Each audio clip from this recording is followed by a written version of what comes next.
Hello and welcome to another episode of the Selfish Podcast. Today we have Wade Simmons, and I know some things about him from the description he filled in to join into this podcast. And he's a wrestler, he works in a funeral home, and he's into filmmaking. And I'll find out a bit more because I know very little, so I'm excited to hear his story, his journey, his life. But first, Wade, welcome. Can you just share with me and the audience, where in the world are you? What time of day is it for you? So it is 5 o'clock in the morning. I'm in the United States. I'm in a suburb, like right outside of Chicago. Oh, nice. I've had a few guests from Chicago. It seems to be there's a lot of people. Well, it's a big city, I know, but it seems to be quite a few people. Chicago's been one of my number one sort of American places that people have come on from.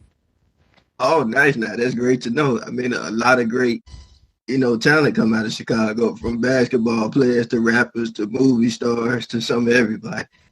Yeah, definitely. And yeah, thank you for, I don't know, are you normally someone that gets up really early or did you get up early for the show? I normally get up early anyway. I'm an early bird. Okay, nice. Yeah, so what I want to do with my guests, I like to hear their story and their life.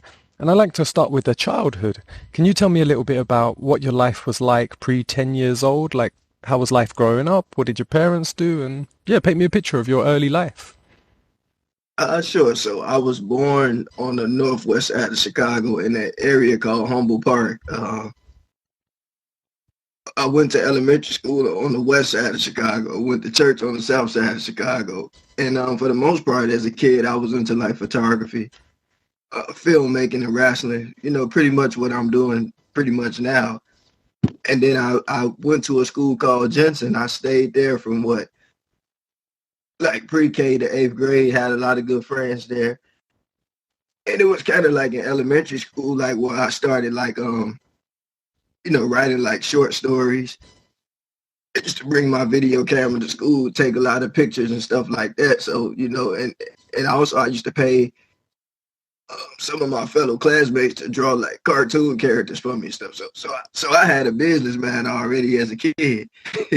Nice. Yeah. And what was home like? What did your parents do when you was younger? So my mother just was kind of, she didn't really do a whole lot because she, had some things going. But my father, he was my father is actually an artist, and he did like various jobs, like working at a restaurant and things like that. Just things that he had to do to, help out. Yeah. And do you have a big family? Are you the only child or you have siblings?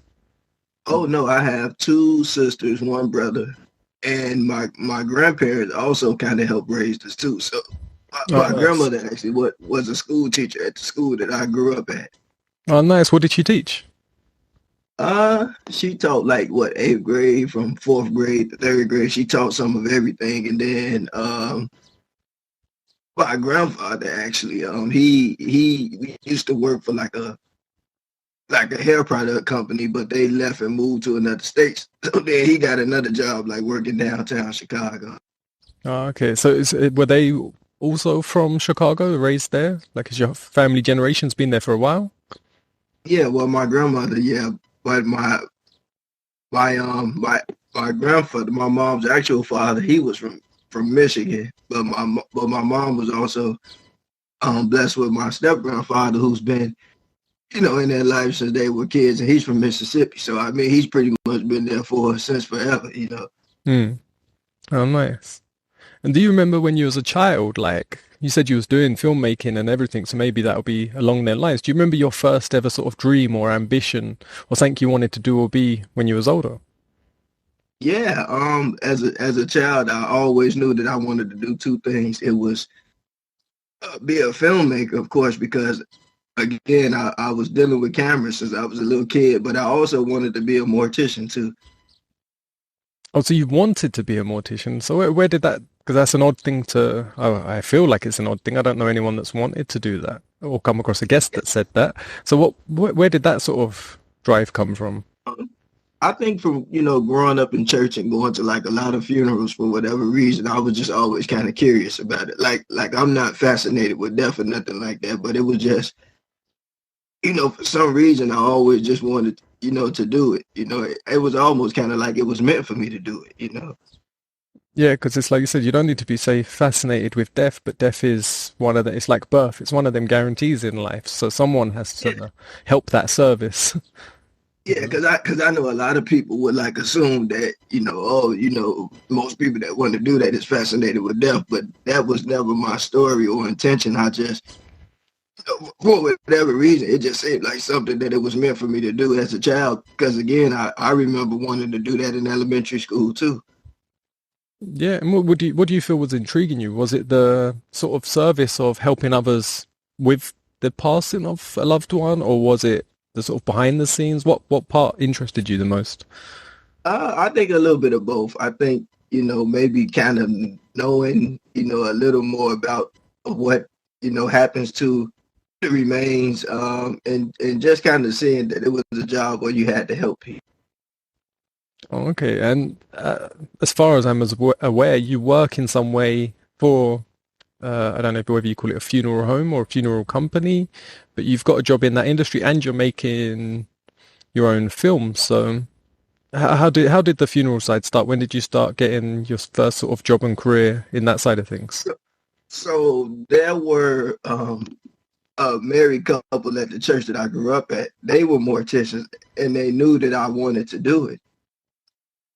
Mm. And I actually kind of credit them because they encouraged me to go to school and everything, and and they were telling me like well, when you get yourself together, we probably hire you or this or that. But what ended up happening was while I was in high school, my senior year, I had a teacher. Her name was Miss Anderson.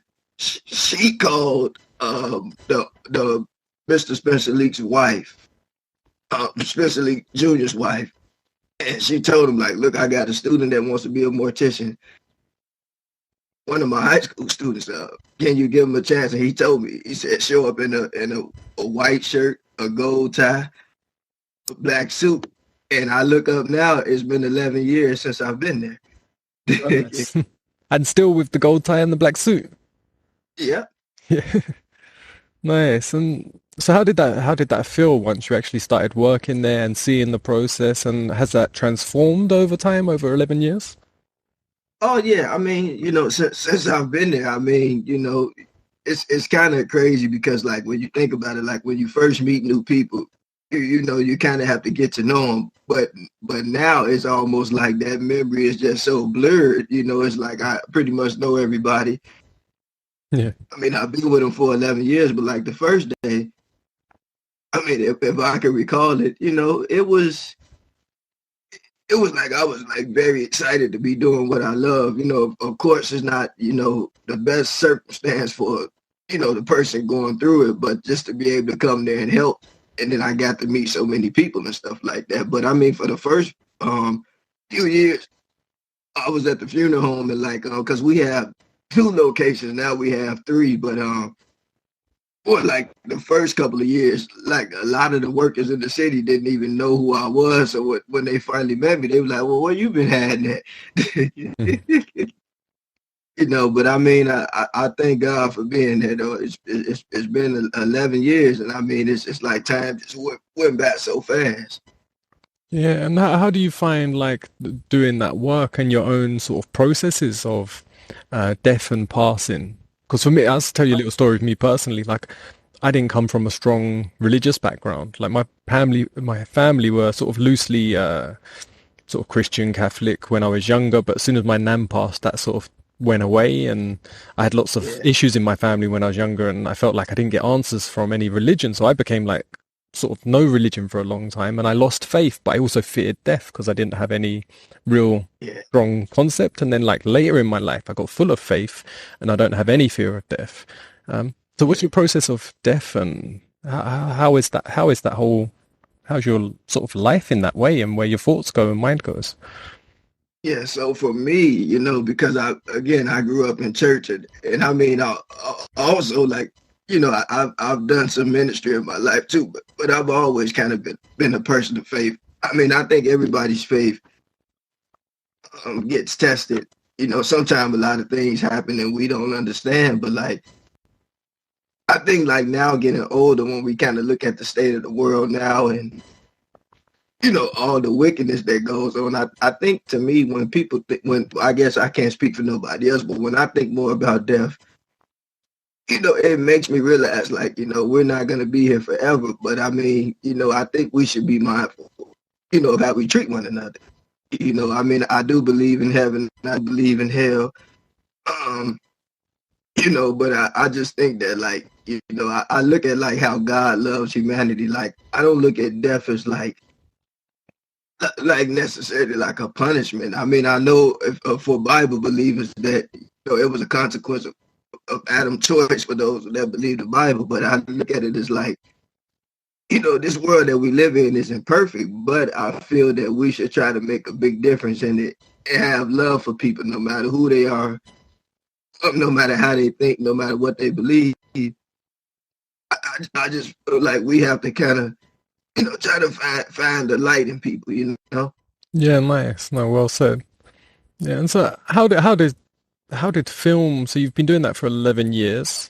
When did you start getting actually into sort of making films more professionally? And is that something you do now in your spare time? I'm assuming you're working full time now for the last Yeah. 11 years. Well, so what I do is how I got into filmmaking professionally. It goes back to something you just asked about death. I actually went to school to be a mortician, and I went in like 2016, and the program was kind of rough. I ended up having to start over, so I didn't like really graduate the program until 2018 because it was like a crash course. But thankfully, I was able to get through the classroom part. And for 7 months, well, roughly 6 months rather, I was going back and forth to the school to pass the exit exam. And so I'm like, well, for whatever reason, a lot of people that go to school for mortuary science end up not really even working in the field. So I was working in the field, but I was struggling to pass the test, So what happened was that, like, maybe I should go back to school. So I thought about going to plumbing and all that stuff because my family's in that business. But then I thought about it. I'm like, okay, if I'm going to go back to school, I'm going to go back to school for something that I actually enjoy doing. So I thought about it and I prayed and I said filmmaking. So I went to film school in 2018. Right when I went to film school, I ended up passing the art side of the test, which is the funeral director side. And then I went to film school and graduated. And like right before I graduated, I had already made like 14 shorts before I even graduated film school. Because, like, again, time doesn't wait for anybody. So that's kind of been my motivation. Oh, nice. Yeah, and I briefly know you've got some. I'm not sure if it's a career or a hobby. How does wrestling intertwine with all this? So wrestling came into the picture was like right when I've been out of film school for 2 years now. I began to want to make more documentaries, and I wanted to make a documentary about wrestling. And so what happened was that I reached out to CSW Steve Boz because because it's not every day you come across like a professional wrestling place. Because I mean, we all know WWE, we all know AEW now, and New Japan and Ring of Honor, but it's like like it would have been kind of hard to probably get like a WWE superstar to interview, but come to find out, I end up meeting Steve Boz, and he actually wrestled in WWE and some other organizations, but he's very well respected in the business, and he's trained a lot of people too, and trained with a lot of people. And so, I met him, and when I came in to meet him, I remember like around October of last year, I was supposed to go to like the Halloween event, but I was at work and I couldn't make it. So I told him, like, I'll be at the next one. So what happened was that I think like a week later, I ended up going to the school where they train the wrestlers, and when I went, I talked to him and everything, and he knew that I wrestled in high school, at the previous conversation, and we got to talking, and he's like, man, when you gonna start training? I'm like, well, you know what? I'm gonna give it a try. So I just started training from there. Oh, nice. And how did you find it? Like, did you enjoy it? So I found it because there's a young lady wrestler. Her name is Sky Blue. She's in AEW now. I had seen like some of her matches, and then I knew that like Steve had helped train her too. So I'm like, well, it's legit. So why not go in and give it a try? And then I started meeting all these other like cool people and stuff like that. I mean, there's a lot of great up and coming talent, I tell you. So I mean, I've been in love with it ever since. I'm not gonna say I'm an expert at it. I mean, I'm still kind of learning a little bit, but everybody's nice. Yeah, no, it's interesting because I have a few like similarities with your sort of journey. I started making music videos. I wanted to get into the world of film. I always, like you, when I was younger, I would always play around with the camera. Any chance I got, I'd be filming anything I could, making little stop motions when I was a kid. Just anything creative I could do with the camera, it fascinated me. And then me and my brother were like, one day was like, let's just go for a career in making videos and see what we can do. And we started with like making a few music videos.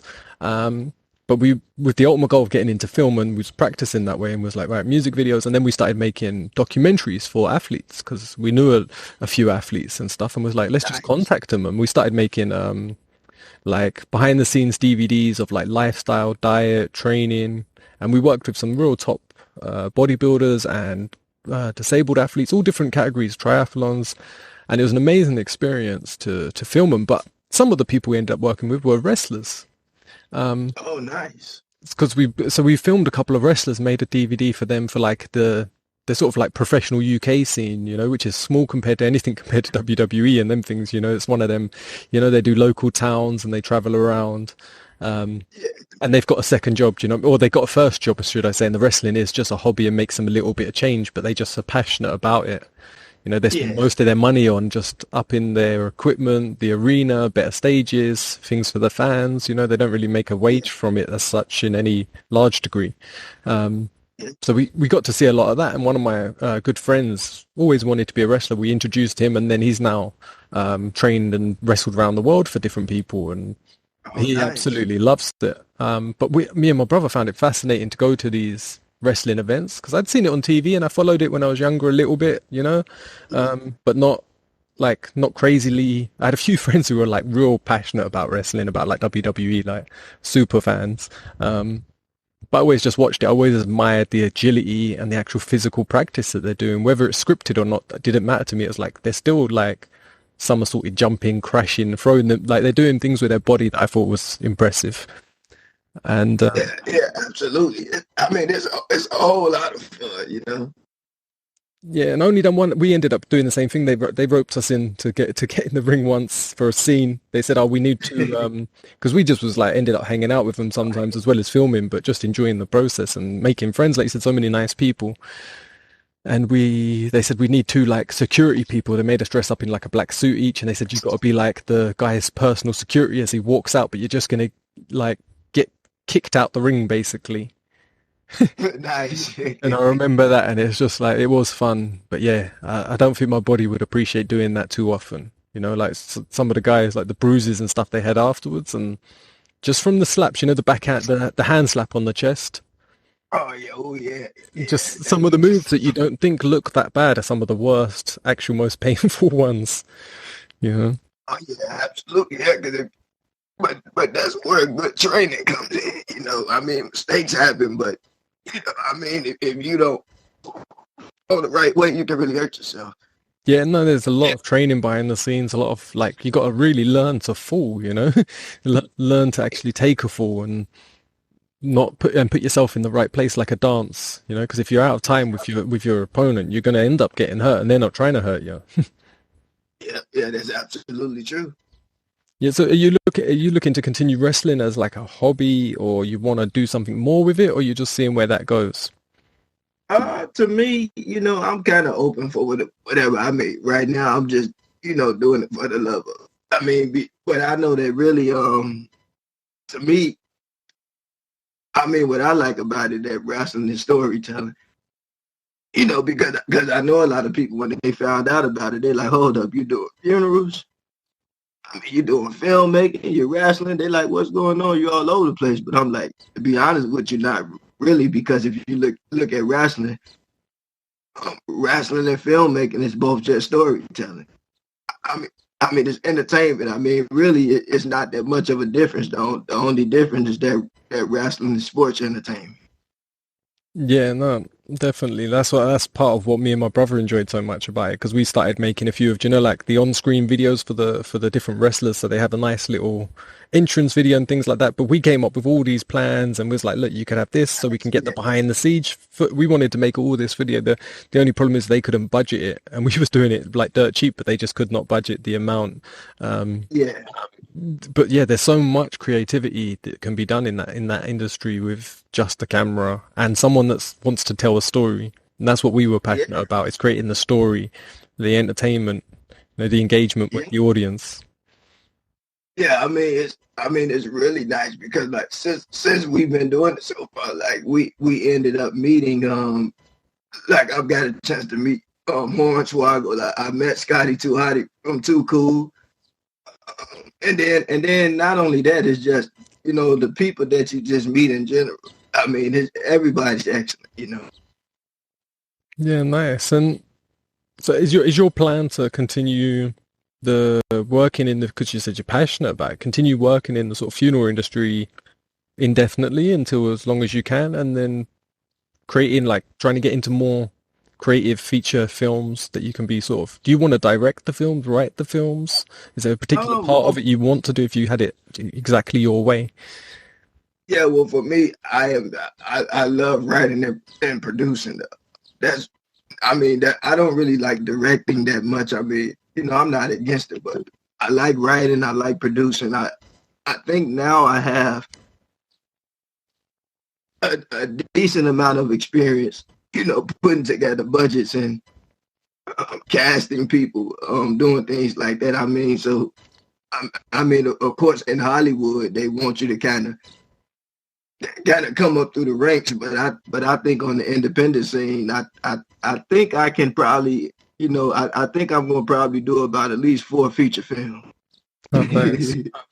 Nice, yeah, I hope you do, man. And it's definitely now with the, like, there's a Hollywood scene, and before that was like the only industry, but just like everything now, everything's diluted. There's more opportunities, but there's also more studios being built than ever before. There's more platforms to put your actual content on, other than just a cinema screen. So I think there's lots of opportunities there for actual filmmakers now.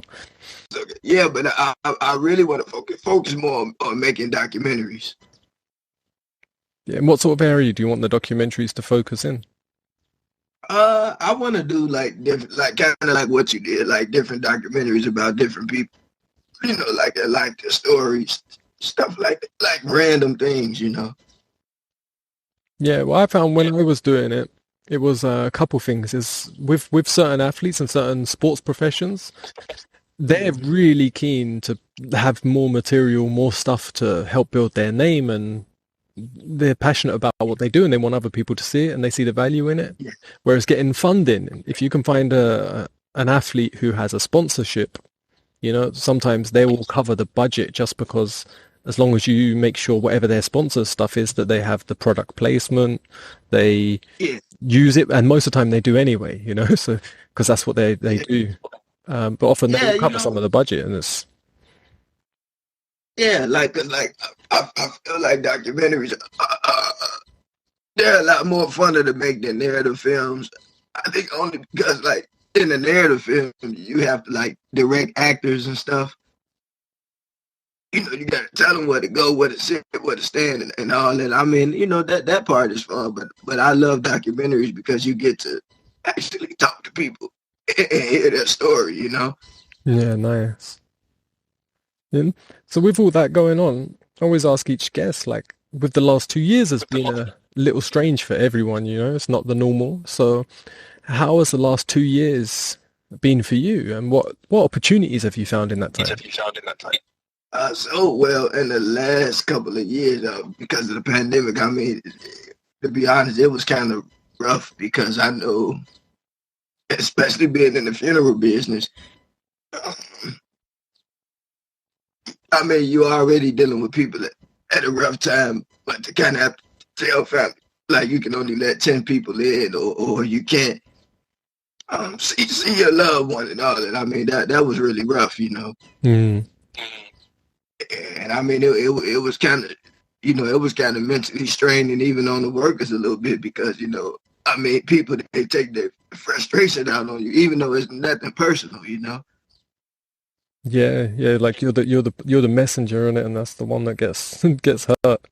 Yeah, because they're going to be Yeah. angry they can't do certain things. Was there an increase in the amount of actual funerals you had to deal with? Oh man, it was terrible. I mean, it was like really bad. Like there was so many deaths. And I mean, funeral homes like all over the world were like, didn't have enough equipment, didn't have places to put bodies and things like that. I mean, it was like really bad. And I mean, the even sadder part about it was like, a lot of funeral homes right now are struggling to get new licensed directors because, like I said, with the way things have been now, I mean, there's a lot of people going to school, but I mean, it's like very few people are passing the test, And so I mean, it was crazy, man. I'm telling you. Yeah. What sort of criteria? What do you like? I know you can't tell me everything that was in a test, but what's like sort of some of the parts you need to learn to?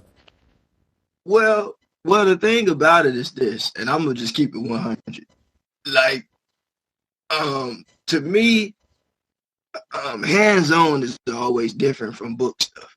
You know what I'm saying? Hmm. Like, I know people who've been in the business since they were children, and they had a problem passing the test. And I'm like, you can't tell me that these people don't know what they're doing. I mean, they've been doing it their whole life, but the curriculum, of course, like school does, teach you all this other stuff that you really don't need. You know what I'm saying? Yeah. And I think that that's probably more of the challenge for a lot of people. Is just I mean, everybody kind of has their own learning style, their own way of learning, and I just think kind of like the way that the test is administered. I think that plays a big part in why a lot of people aren't passed. Because you have two different tests. You have the arts and you have the sciences. And here in Illinois, it's mandatory that you get both licenses, the funeral director and embalming license. But in some states, you don't have to do both. Like some states, you can be a funeral director and not be an embalmer, or you can be an embalmer and not be a funeral director. Okay. I imagine it's So not the most sought after job either. It's not the most like when you went to school, I imagine you were the only person you knew that wanted to do that, right? uh not well, yeah, sort of kind of, because like maybe out of 100 people that I know, maybe only like 5 other people that I know want to do it. Yeah, Yes. I don't know a single one where I came from. I went to like a school, 2,000 people in it, knew a lot of people in it, not obviously all 2,000, but that as a career or a job never even was entered into anything I ever saw or anyone ever talked about. Yeah, and to be honest with you, like the test, I mean, the test is very hard, to be honest with you. I mean, I look at it like, that's the world we live in. Anything that people see as lucrative, they're gonna make it as hard as possible for people. You know what I'm saying? Yeah. And I mean, I think that that's kind of bad in a way. I mean, I understand why they went to the measures that they did, but it's like if all these people are not, especially like minorities, if all of these people are kind of struggling with I mean, I can't speak for any other states, but I know like from what I was reading statistically in the United States right now, there are only like between 20 and 19,000 licensed funeral directors right now, which is pretty bad. I mean, that's a very low number, And I mean, a lot of them are either old or retiring. And, and they want people to go into the business, but the way that the procedures that they have in place now, it's kind of like they made it so hard where, I mean, you already don't have a lot of people interested in it, and then the people and that made are it tough. interested in it, you make it hard for them like that. Then you just gonna pretty much end up ruining the value of actually having a license, because now you're gonna have to start begging people to do it. You know what I'm saying? Yeah. I imagine from, like I said, I can only go from my assumptions a little bit on how I think it work. I've been to a few funerals, all different. But I sort of, to me, the biggest part of the funeral and the service they provide is having, say, good hospitality and good people sort of manners in how they, because like you said, you're dealing with people in distress, you're dealing with people that are going through massive loss, and you've got to keep it organized and you've got to keep it flowing and as much as possible keep people's spirits high, so they can take the most from the day and really honor the one that's passing. So was that part of your training, or did that actually come from, because I imagine it comes from the people you work with that have had experience and they sort of nurture you into that, much like the wrestling. You could go to school for wrestling, you learn all the basic moves, but the old ones that have been doing it for time and time will give you the actual real lessons and the skill set to make it something. Well, to be honest with you, I honestly think that it comes, for me, it comes naturally. Because, to be honest with you, I think what you do doesn't make your personality, but what you do can bring it out. You know what I'm saying? Yeah. Because I do know some funeral directors that are not people person. I put it like that. Yeah. You'll be surprised. Yeah, I know some funeral directors that have a very different personality, but I mean, they got their license. You know what I'm saying? Yeah. Yeah. So I don't know. Sometimes people, even if their personality is not like as friendly with people, I mean, they did pass the test and got their license. I mean, that's all I can really say. But to your question, I think it's just more a personal thing and like how you look at it. Yeah. No, that makes sense. But I look at it as you always treat people how we would want to be treated. Yeah. So especially in that sort of situation, you're wanting to be treated just basic kindness. Yeah. Yeah, because I feel like in any business, I mean, you need a bit of patience to deal with people, and like in the world we live in today, a lot is going on. People are more easy to be on edge nowadays. So I think you need more kindness probably than we ever needed before. You know what I'm saying? Yeah, definitely. Yeah, well, is there any sort of moment in the 11 years, any one service or anything that's happened in that industry for you that stands out, that stood out? Yeah, you know what? There was one particular day, I'll never forget it. For whatever reason, we had 3 services, 3 in a row, same day for somebody that was like into blues or whatever. And I mean, it was so different because normally you used to hear like, a lot of old gospel hymns, but this particular day, like, for all 3 people we had, it was all just straight blues music, and they had a band, and it was just totally different. Oh, nice. Like I had never seen nothing like that before, but it was like just totally different. But I mean, also there have been a lot of more sadder moments. Like I remember, I never forget, that was some years ago. We had a service for a young lady who just had got a basketball scholarship. She died in a car accident. And I mean, I never knew the girl, or I'd never even heard of the girl. But when I went to that church, and we were setting up the flowers and everything, and the family came in, like it's like I felt their grief. You know what I'm saying? Yeah. And I mean, when I went home, I was just so sad myself. Like, it just, for whatever reason, like that really bothered me. Yeah, and that's what I was wondering as well, because like I said, when you're providing a service, you're passionate about what you do, you know it's a needed service, so that's going to give you the value and worth for yourself. But taking the job home, your thoughts, the memories of the day, the pain of the people that you've seen and the suffering, have you found that there's a certain thing that helps bring you that balance when you're not at work, so you don't get sort of too down yourself from the experience? Yeah, I'm glad you asked that question. Well, for me, I mean, at least I thought I did, but I'm finding out maybe I haven't created that balance because um, I ended up developing a condition, Mm. and you may know that it's not life threatening, thank God, but it's called spasmodic dysphonia. A lot of people don't know what that is, but you know that like my voice is clear, then it strains a little bit. I don't know if you've been noticing that. Yeah, and that's a condition. Some people, I just assumed that's just your voice. Oh no, that's a condition. And I went to the doctor to make sure like that it wasn't no tumor or nothing because I noticed my voice straining a lot. And I started doing research and I went to the doctor and I finally found out that it was just what I said it was. It was spasmodic dysphonia. And So, so I was doing my research and I asked the doctor, I said straight up, like, how do people get this? And the doctor said that a lot of people get it from stress.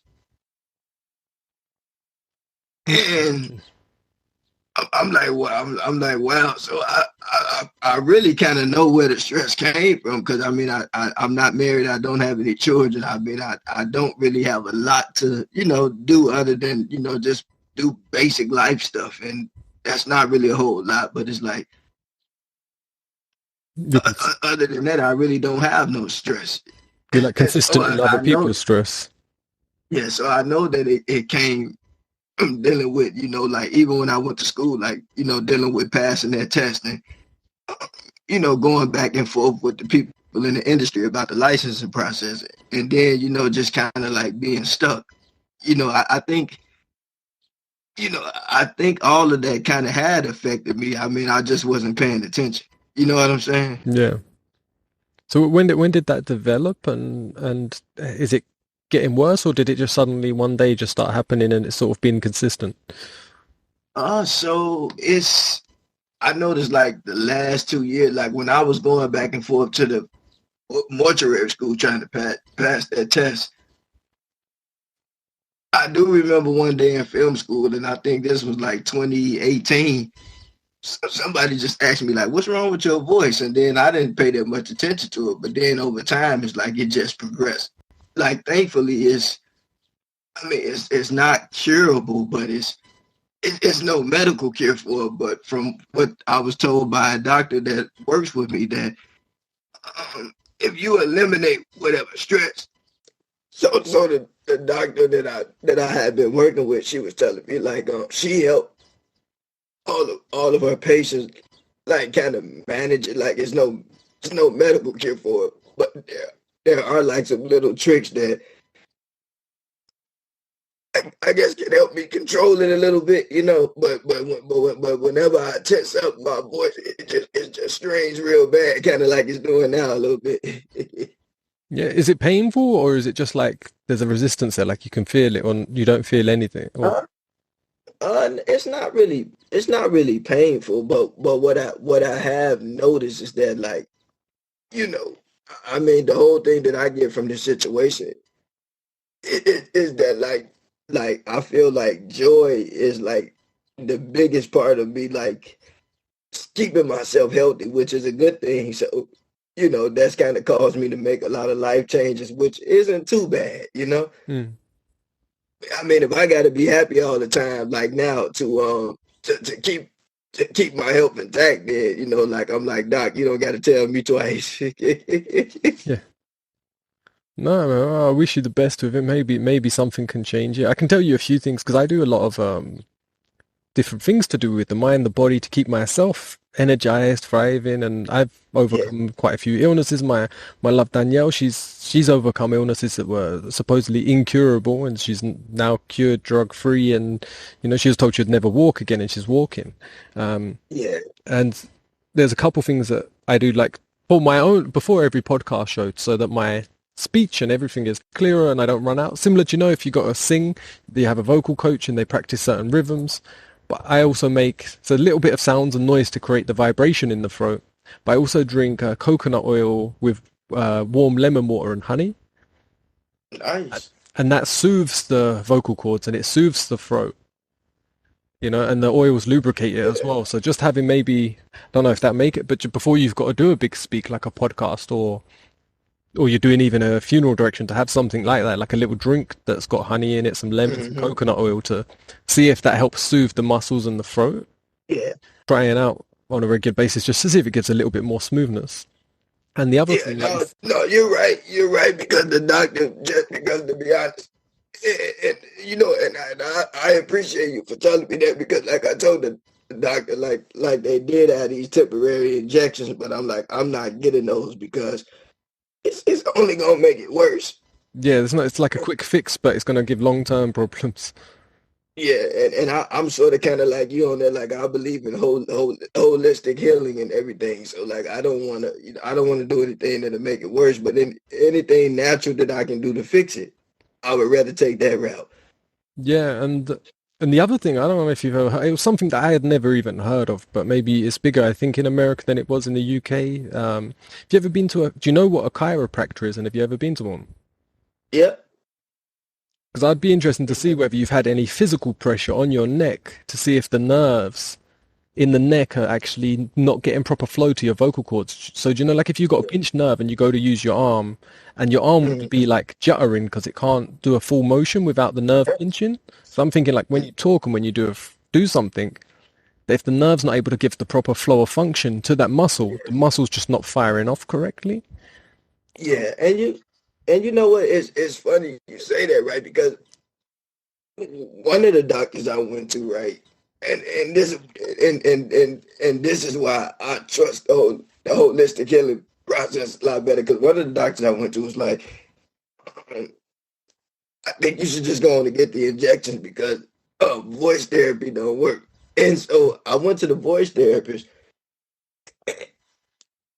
and I started talking with her. And she's great because what I'm finding out is every one of her patients she helped master it. You know what I'm saying? Yeah. And it's like and it's like why are they trying to push these injections off on me when I can just hopefully be healed from it naturally. Yeah. Because those injections are only gonna make it worse.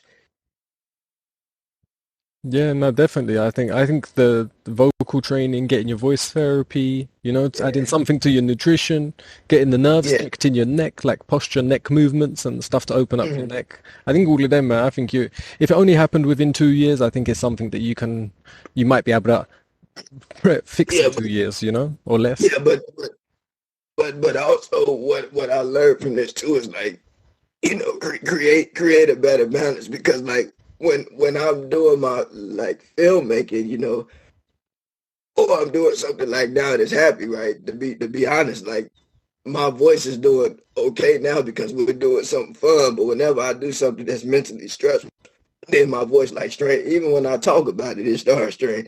Yeah. Because Yes. one time me and my friend Tammy, she's an actress too, but she lives in Vegas. She came up here and we went out to lunch, right?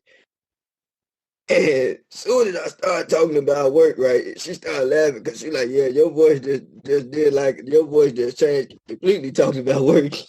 Yeah.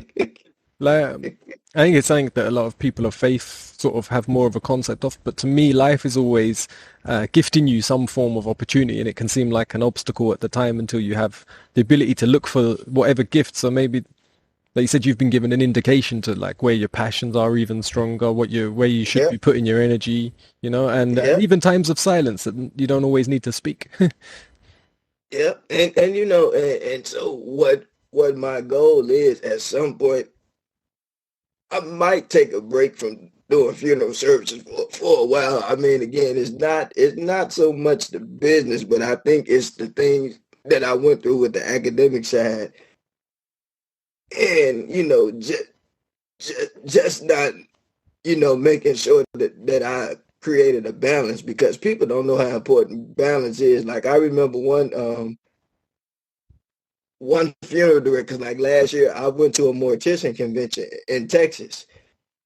And it was nice, and there was a lady, and you know me, I'm respectful. Like I know everybody have a point of view, but there was one lady that stood up in front of everybody, and she's like, you know, there's no such thing as a balanced life. And I was saying to myself, um, I kind of could see where she was going, but I was saying to myself, well, I wouldn't say there's no such thing. I just believe that you have to create it. You know, Yeah. you have to create that because if you let anything consume your life, if you don't have that balance, you can end up causing yourself a lot of mental strain, and being strained can affect people in very different ways. Like for me, it touched it touched my voice. I mean, it hits everybody differently. Yeah. No, I think always being on a pursuit of balance is an important thing. Like you said, it's maybe not something you're going to always be gifted with, but it's something you can pursue. Yeah. And there's moments where you can feel it and notice it. You know what I mean? And it's a balance of, like you say, your mind, your body, your faith, your life, your relationships, like in Yeah. everything. You know, once you Hmm. just put this the sort of concrete idea that there is no balance, then you're just gonna be accepting every turmoil and feeling the pain, not looking for the opportunity. Yeah. And and you know it's just one of those things. Like you know, I mean, it is what it is. But like I said, you know, never just go with the quick fix No, no, because definitely so. it would do a lot more damage to you later.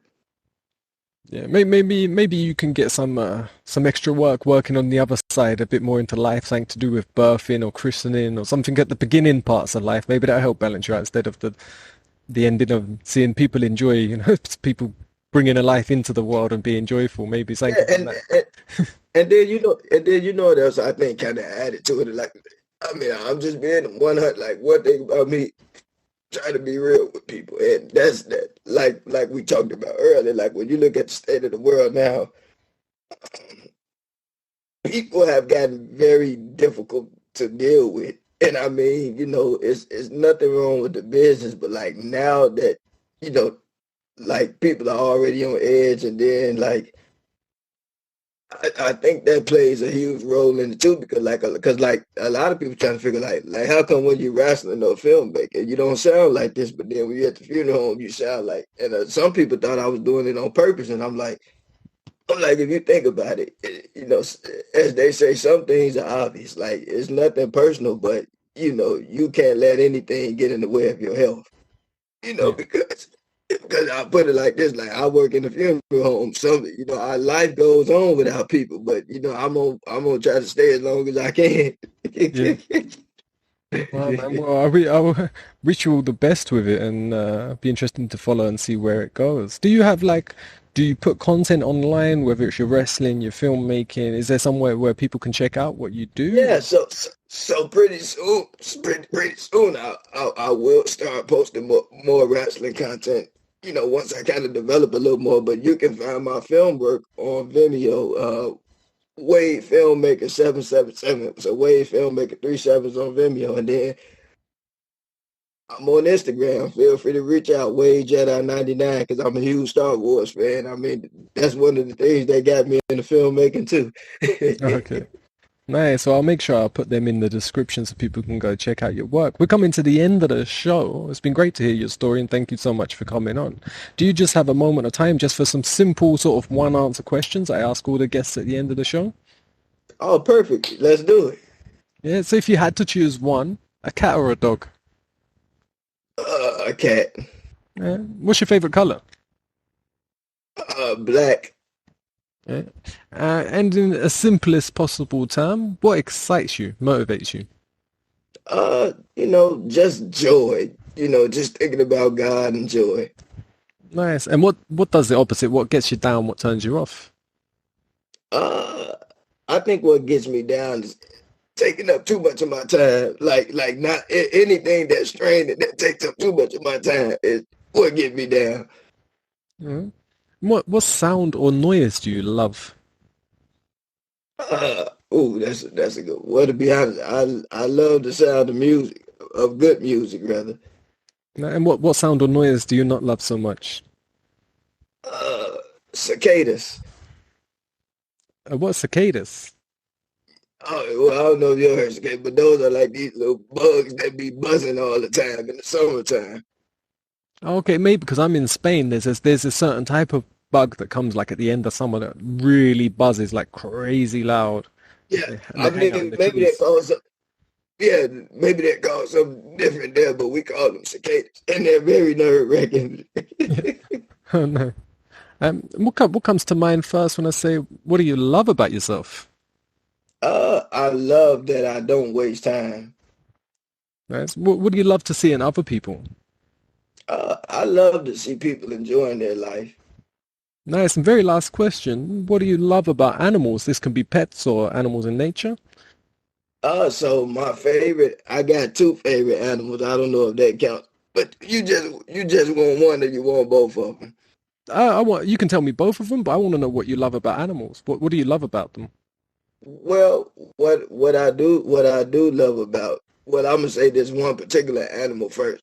What I do love about the honey badger and nature is that even though it's small, it's like it's one of the smallest animals in the animal kingdom that's not afraid of a lion or a hyena or a wild dog. Like, even though those animals are a lot bigger and stronger, the honey badger is one of their more ferocious opponents. Like a lion probably would rather not.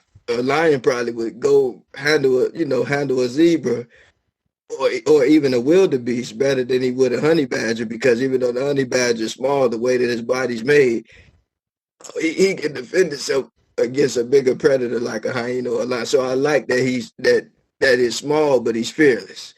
Nice. Could be your wrestling character name, the Honey Badger.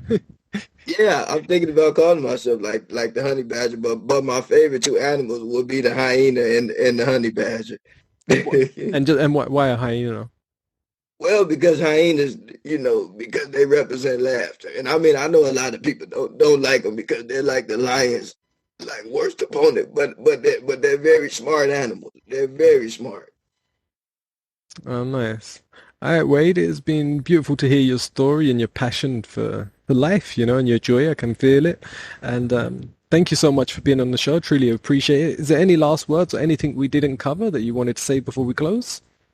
Well, I think we covered everything, but if I can lead the world with a piece of advice, this is always my famous saying: take advantage of time before it takes advantage of you. Make the most of it because it doesn't wait for anybody. So, whatever you want to do, you do it. You love the people while you have a chance, and let people know you appreciate them, and follow your dreams while God give you the time.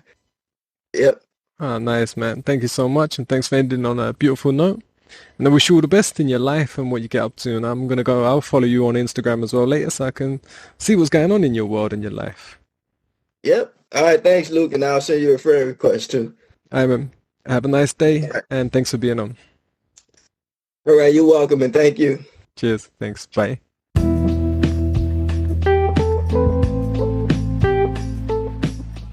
Thank you so much for listening to this episode of the Selfish Podcast. Don't forget to like, comment, share, and leave a review if you can. It really helps other people find the content. And if you gain something from this, maybe someone else will too. I truly appreciate you being here. I'm grateful for every single one of you. You inspire me to continue to create content on YouTube, podcast, and as many platforms as I can online. So thank you so much. Big thank you to my patrons out there. If it wasn't for you, I wouldn't be online. If you'd like to become a patron, go to patreon.com/Lukegreenheart. All the links will be in the description. And don't forget, you can get my free copy of my book, The Self, Who Am I?